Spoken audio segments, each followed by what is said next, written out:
지난해 10월 23일, 미국 역사상 두 번째로 높은 1조 7,400억 원의 복권 당첨 소식이 알려지며 온갖 소문이 난무했습니다.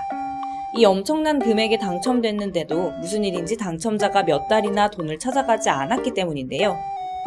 1등에 당첨된 복권은 사우스캐롤라이나의 심슨빌 지역 마트에서 판매된 것으로 확인됐습니다. 그렇다면 당첨자는 이 지역 사람일 확률이 높은데 4개월이 다 되도록 당첨금을 찾아가지 않은 겁니다. 그러자 사람들은 당첨자가 경찰 수배 대상이라 돈을 찾아가지 않는다거나 당첨 소식을 듣고 너무 기쁜 나머지 심장마비에 걸렸다는 등 온갖 유언비어를 만들어냅니다. 당첨금 수령 기한은 단 6개월. 그러니까 오는 4월 말까지 당첨금을 찾아가지 않으면 이 돈은 영원히 주인 없는 돈이 될 뻔했는데요.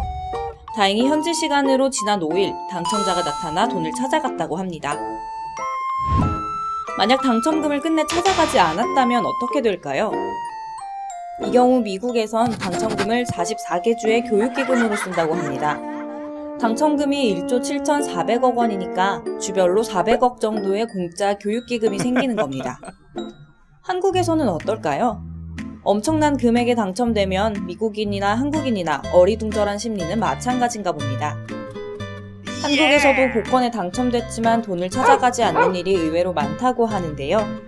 지난해 1월 추첨한 로또 645 1등 당첨금 14억 147만 원은 끝내 당첨자가 찾아가지 않았다고 합니다. 그러면 이 거액의 당첨금은 누가 가질까요? 한국에선 복권기금법에 따라 당첨금을 찾아가지 않으면 그 돈은 복권기금으로 사용됩니다.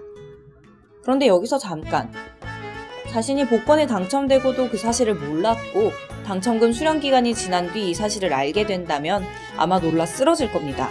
생각만 해도 심장이 뛰는데요.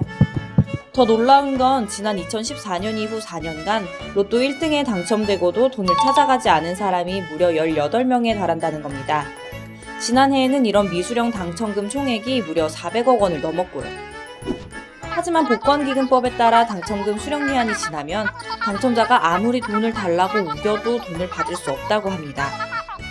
상상이 현실이 되는 복권 당첨은 법정 소송으로 이어지기도 하는데요. 복권을 사준 사람에게 지나가는 말로 당첨되면 돈을 나눠주겠다고 했다가 진짜 복권에 당첨돼서 소송이 벌어진 일도 있습니다.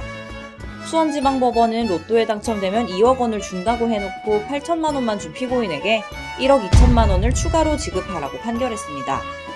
말로 한 약속이라도 분배 약정으로 볼 수 있다면서 나머지 돈을 나눠주라고 한 거죠. 만일 로또 1등에 당첨돼 51억 원을 탄 남편이 이혼 소송을 벌인다면 이 당첨금은 부인과 나눠야 할까요? 법원은 행운에 의해 우연히 취득한 재산은 이혼 시 나눌 필요가 없다고 판결했습니다. 복권 당첨금은 부부가 함께 노력해 이룬 공동재산이 아니라고 봤기 때문입니다. 시시콜콜한 것 같지만 우리에게 일어날 수도 있는 일을 법으로 풀어주는 로인. 오늘은 복권과 법에 대해 알아봤습니다.